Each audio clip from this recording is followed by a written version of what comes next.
Here's what your preferred Ford diesel engine tells me about you. First off, we have the 7.3. Now, 7.3, there's like a whole entire range of the 7.3. You got the OBS one, so I need to assume that, bought a truck brand new, it's been for the family, or you are a actual collector. You bought a 7.3 OBS because one, you thought the OBS was cool. Number two, you're like, even though this engine's slower than molasses, at least it's reliable, and it's the truth. I think that engine could probably take a 50 BMG straight into the transmission and still turn over.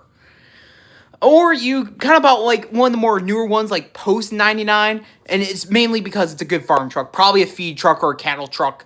You can beat and abuse it, and it's still going to turn over next morning, do the whole entire 9 yards all over again.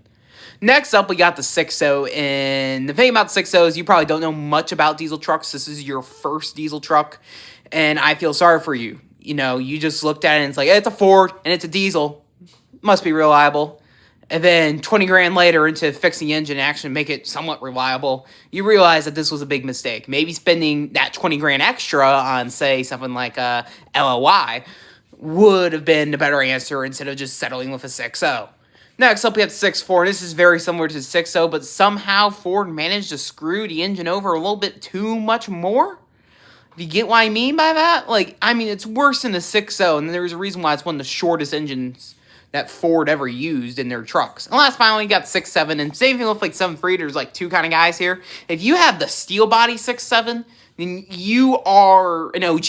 You understand what the best looking truck that Ford ever made is. You wanted one of the best diesel engines ever made. You put two of them together, you either have an amazing work truck or an insane Bubba build.